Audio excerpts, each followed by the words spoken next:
Hey everyone, it's Apex. It's been a little while, but I'm here with a Preg Enhanced guide, and I will be covering pretty much all of the Tier 1 matchups, things to do against them, as well as some other matchups that you'll need to know about. I'm also going to kind of cover some of the differences for all the seasons, as I've of course played all of Season 5 pretty much, mainly at the end though, and then of course a good amount of Season 8, which are the two most contrasting seasons. So S7 will be most like S8, and of course S6 will be most like S5 and S7. So with all of that, let's get into it.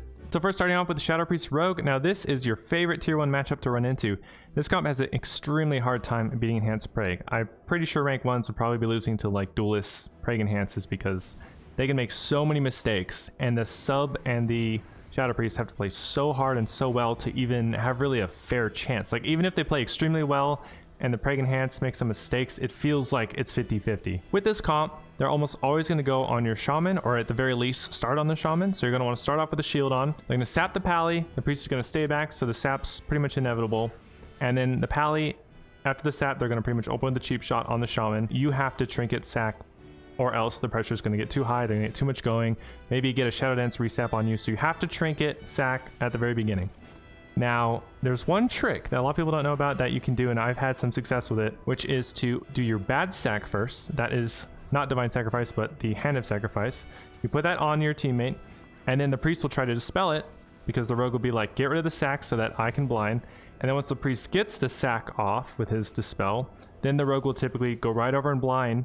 So if you're watching for that, the second you see it get dispelled, you can hit your Divine Sack, the undispellable one, and then the Rogue typically will blind into it, and you don't have to use your trinket, and you can save it for something else. I've gotten a lot of people with this trick, so I would recommend doing it. Overall, this comp's not too hard to beat. You pretty much tunnel the Priest the whole time. You can sometimes swap to the Rogue, but it's usually easier just to stay on the Priest, because sometimes like a Cloak Vanish could be too much of a reset, and then they recover, and then they can beat you once your cooldowns are gone. Just tunnel the Priest the entire game, do massive damage, just heal constantly. All right, and now Frost Mage Rogue. Now I underestimated this comp a little bit because in the original Wrath in S5, Frost Mage Rogue was vastly different, and S5 in general was just totally different because it was a completely different patch before all of the patches that made 3.3.5, which is what we're now playing on. Now this comp is very good, and in particular, it's a close matchup, I'd say, to Enhanced Preg in the first season, but eventually Enhanced Preg starts to eclipse it and will be crushing it by the end of Wrath, in particular S8. But in the beginning, I'd say it's probably a 55-ish% win rate, maybe close to 60 for the Enhanced Preg against them, because they can just kill you guys. They are very annoying. They can sometimes get easy resets with Invis, and saps, they can also catch you off guard at the beginning by going Invis and just getting a very strong opener because you think you're against, let's say, a Feral Rogue or maybe even a double Rogue. Now, pretty much the way you play this comp, you can kill either one. It's very easy to kill the Rogue in comparison to the Mage though, because with his Evo, his Blinks, all the roots, all that, maybe even getting a second block, he can be very annoying to catch. But the Rogue, you can get a cloak blown, then he can't really escape after that cloak's gone because the game's not going to last that long unless they get the resets, which in that case you already lost. So you can kill the Rogue, you can kill the Mage. If the Mage wastes his blocks while you're on the Rogue, you can get a nice swap to him, take him out. With all the purges your Shaman could do on the Mage, you can take him out easily. They're going to typically kill the Shaman, and they can CC you, but they can kill you, CC the Shaman. But typically they're going to be CCing you. They're going to try and deal with your sacrifices early, maybe get a reset, re-stealth, reopen without trinkets and whatnot, and just win.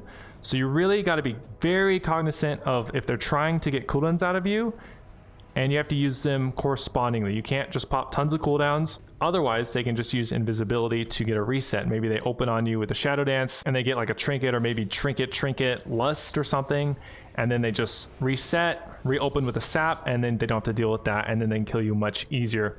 So you have to be very cognizant of what cooldowns they're using and match it with whatever you have, and you don't let the Rogue get away. The Paladin can stop the Rogue from vanishing with a Consecrate, but he has to be very careful and quick to react to that. Cloak of Shadows, you can maybe get popped early, and then it's very easy to stay on him, and you can just kill him because you have your dots. You maybe have Flame Shock.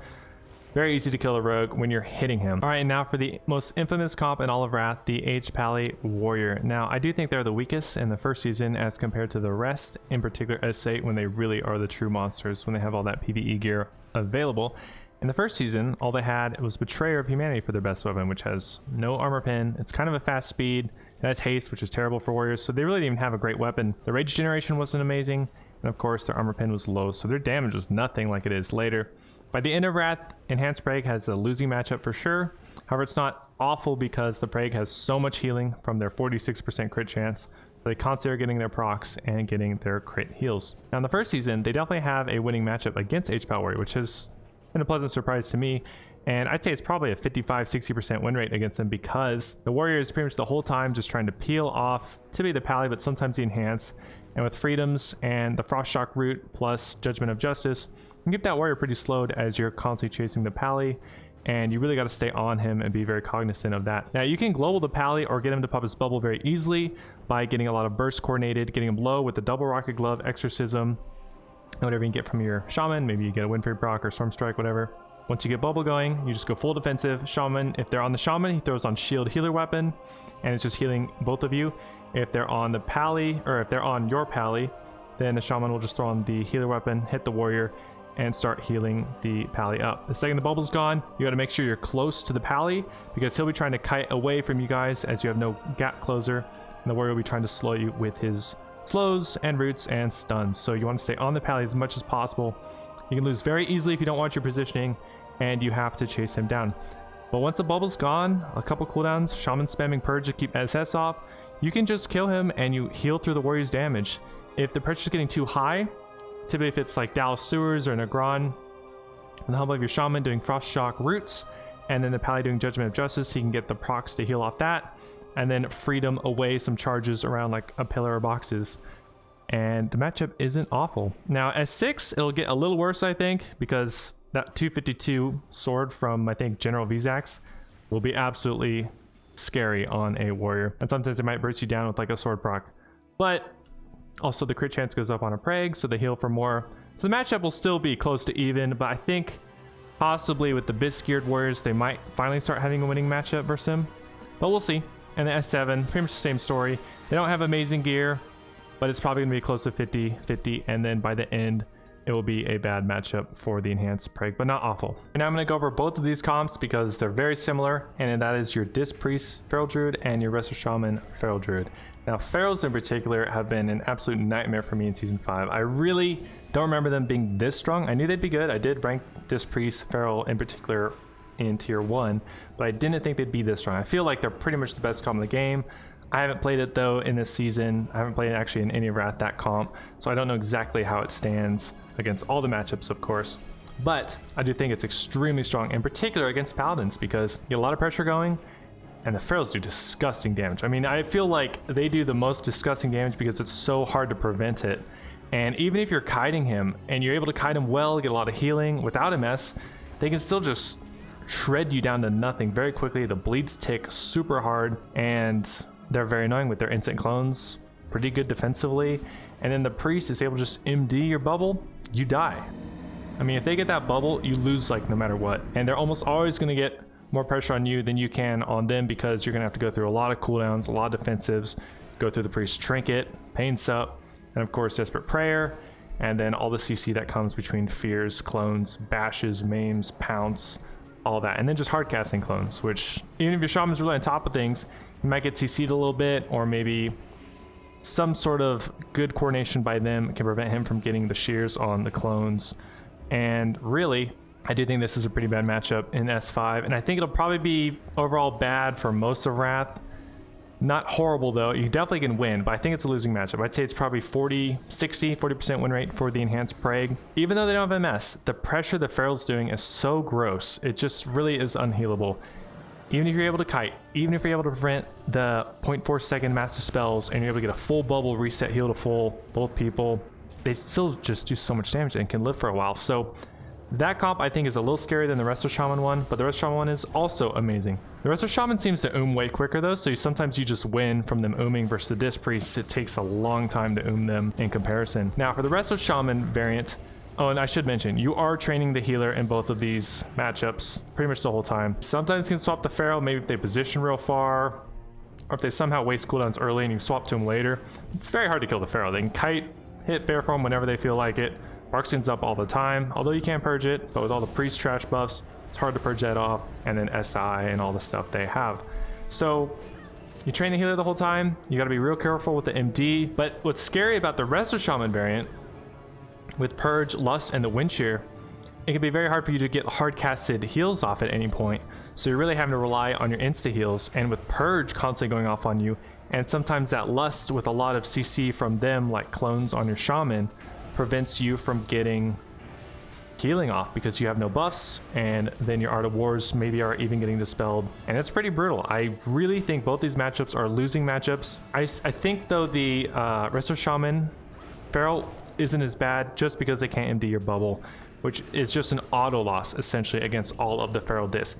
If you're fighting them, they're almost always going to get more pressure on you first, and they're going to get an MD, and if they get it and they manage to get your bubble within the first 5 seconds, 6 seconds, you're like a guaranteed loss, which is so easy. It's very easy to cast a 0.4 second MD, and even if you get kicked, you can cast again in 2 seconds. It's pretty easy to do that. So very easy to kill the Paladin with that comp. So overall, bad matchups, but not the worst compared to the Mage Priest teams. And now moving to the 2 worst matchups out of the tier 1 comps, which is going to be your Frost Mage Shadow Priest and your Frost Mage Disc Priest. I'm going to lump them both into one because you pretty much have the same strategy against both comps, and they play pretty similarly against you with both comps. So against the Shadow and the Disc version, they both play the same way. You're trying to pretty much kill the Priest the whole time. It's very difficult with all the peels that the Mage has. Blanket deeps into polymorphs that neither of you can stop. Of course, the Priest has Silence and Horror as well as Fear.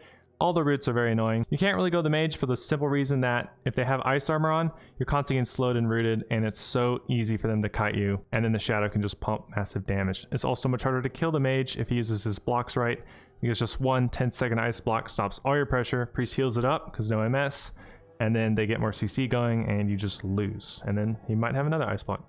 So you pretty much have to go the Priest always, unless the Mage mismanages his ice blocks and you can swap to him. So when you're tunneling these Priests, they all play the same way. They're running away, max ranging you as much as possible, and the Mage is just doing rank 1 Frostbolts, Pet Freeze, Frost Nova, Cone of Cold, just everything to keep you slowed and corralled, polymorphs with CS coverage, and it's extremely annoying. This is the most frustrating comp to play against. I feel like this is an extremely bad matchup. It is the opposite of Shadow Rogue. You crush Shadow Rogue, but you get absolutely crushed by Shadow Frost Mage or Disc Frost Mage. I do think the Disc is slightly easier because you sometimes can live through them, but nonetheless, very difficult matchups. Comp is still good, but it does not feel anywhere near as powerful as it does by the end of Wrath like S8.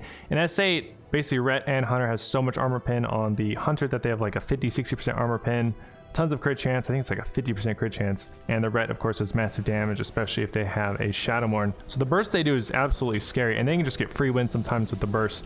In the first season, it doesn't seem to be that way. I only fought them maybe single-digit times this season, and probably only lost 2 of those games, I'd say, out of maybe 8 or 9. And it wasn't that hard. I'd say it's at least a 65% win rate probably, and basically the way you play it, you just train the Hunter the entire time. He has the 2 hard defenses, which is Deter and then his second Deter. So during the Deters, you're basically just healing, you're hitting whoever else to get your Maelstroms and your auto procs for Art of War, and basically if they're doing a lot of pressure on you, you can just bubble, heal up, no problem. They're hitting your Shaman really hard, you can just hop him, and then that'll clear MS, and then you can both heal up a lot during that.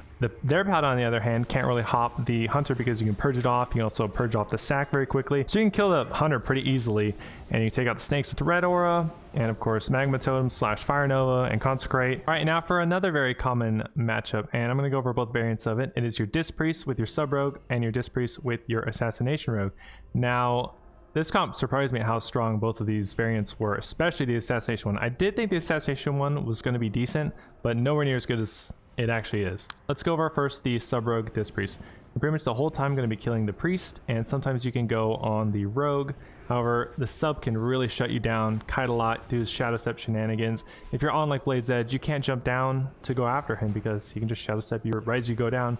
So sometimes you bait him to get him back up, and maybe he knows you're baiting, so then you can't really abuse that. That's very tricky, but nonetheless, the Sub Rogue typically only has good enough damage to take you guys out during the dance and CC chains, but you can avoid that by just constantly being topped off, throwing a lot of spells on either you or the Shaman to get rid of the poisons, because the Sub Rogue only has crippling and wounds. So it's very easy to get it off when you have Cleansing Totem plus Cleanse, and even the Shaman throwing up some cleanses himself. Now you just really have to watch out for the Fierce though, because it's very easy for them to get stuns going, as the Sub Rogue in particular with Dance, to be stunning both of you, silencing you, whatever. One of them or the Priest usually just killing the Tremors.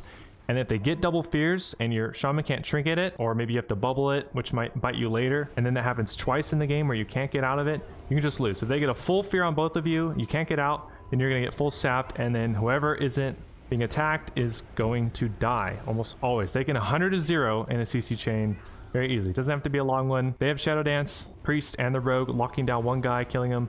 You can easily kill in a double fear that you can't get out of. So that's the biggest thing to watch out for, which is inevitable. Eventually, they will get that kind of a CC chain on you if you don't manage to kill one of them. You can swap to the Rogue sometimes and kill him because he is very squishy, but Sub is annoying to take out. I do think, though, there is a winning matchup against Sub and Disc as Enhanced Preg, and it actually is going to probably get easier throughout Wrath as you get way more healing from Preg, which just makes it so hard for them to kill you. This one is definitely scarier than the Sub Disc as the Enhanced Preg. Basically, for the main reason that they have the Dispel protection for their poisons, as well as the 5 stacks of deadly poison. It makes it very difficult to get heals off, weaving in Dispels for the wound poison and the cleansing totems. It doesn't really matter that the Sub-Rogue has more CC because the Assassination's Rogue's pressure is so much higher because it limits your healing, and of course the damage is so high. You can kite the Assassination Rogue though way easier than the Sub-Rogue, which sometimes you have to stay alive, which means Judgment of Justice and Frost Shocks, while your Shaman is basically tunneling the Priest, and then you're able to kind of kite the Assassination, get a reprieve, get the poisons to fall off like the 5 stacks of deadly, which makes it easier to keep wound off, and then get your big heals. This comp, I'd say it's probably like a 50-50 in the first season, but it's going to get far easier for the Enhanced Preg as Wrath goes on. I think this comp maybe in particular out of all the tier 1s is going to be way easier by the end and every season that goes on. That's my prediction at least. I think Assassination is really at its peak in the first season. It'll still be good going forward, but it's so strong at the beginning because Rogue's abilities are all like a static CC timer. Like, can he shot 6 seconds in S5? Can he shot it still 6 seconds in S8? The other things to really watch out when beating this comp is to just get a lot of pressure going on the Priest early. Assassination Rogue won't be able to peel as well as, of course, a Sub-Rogue with Dance. Nonetheless, very difficult matchup. Sometimes you just lose to the massive damage, and then your Shaman somehow has to stop a really quick massive spell, with the Rogue maybe CCing as well as doing massive damage. And even if you can prevent the massive spell, you get a full bubble, reset, heal to full, you still can lose. It's a very difficult matchup. I'd say it's really 50-50, maybe even a slight edge for the Assassination Rogue comp in S5. But like I said, it should get better throughout Wrath. All right, and now for another very common matchup. This is your Holy Pally and your Unholy DK, rarely Frost. Frost doesn't really even matter, so I'm not going to go over that. But Unholy DK is less scary than an Arms Warrior, mainly for the fact they don't have MS. They still do tons of damage though, and can kill you guys if they manage to kite you, because it's much easier for the Holy Pally to kite when there's Desecrations all over the place, as well as Chains of Ice and Desecration. So all the time, you can kind of counter this in a way because you're going to eventually be able to get away from the DK with a freedom.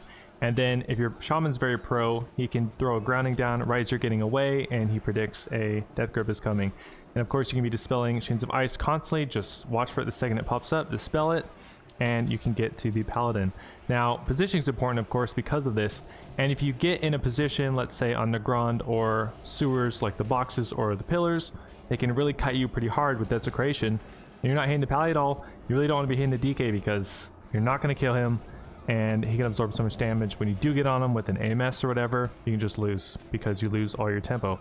So the key thing though in this matchup is when the Gargoyle comes down. A lot of the times you're going to have to break away from whatever's happening and just kill that Gargoyle ASAP, or at the very least be line of sighting it, because that thing usually does, 15,000 damage. All right, and then we have the Preg DK or Ret DK. Now this comp's very difficult for the Preg Enhanced in the first season. I'd say it's about a 65% win rate for the Preg DK, maybe 60%, because they just do way more pressure than the Enhanced. The DK, like you see it especially when both bubble, which sometimes you get the bubbles at the same time, but usually the DK team will get it first. And then when the DK swaps to the Shaman, and then the Shaman swaps to the DK is doing way more damage, way more healing, and part of that's because Gargoyle's up and it's maybe now swapped to the non-bubble target. So really you just have to train the Pally, try and get bubble first. You have to play really on the edge to try and get their bubble before yours, and then ideally you don't get blown up through like a Rocket Glove combo with Corpse Explosion. So really be paying attention for the explode on the ghouls. At the high levels, the DKs will really try and time everything together with a double Rocket Glove, Hammer Wrath, plus the Corpse Explosion, maybe like a Scourge Strike or Death Coil spam. But watch out for that. You might be at 30%, 35%, think you're safe, but then all of a sudden it just disappears. So watch out for that. It should get much better throughout the seasons though, because the Preg's healing will go up so much. that it'll be able to support itself much better and the enhance going forward. But overall, it's still not the best matchup. It ends up being about 50-50, I'd say, by the end. So that is my guide, and I will be playing this comp pretty much for all of Wrath and 2s, and I might be doing some 3s as well, likely with the Disc Priest, because I think that is the best healer to pair with. Stay tuned for that, as I will be showing some of the nuances and differences throughout the seasons, and give you guys updates that you need to know.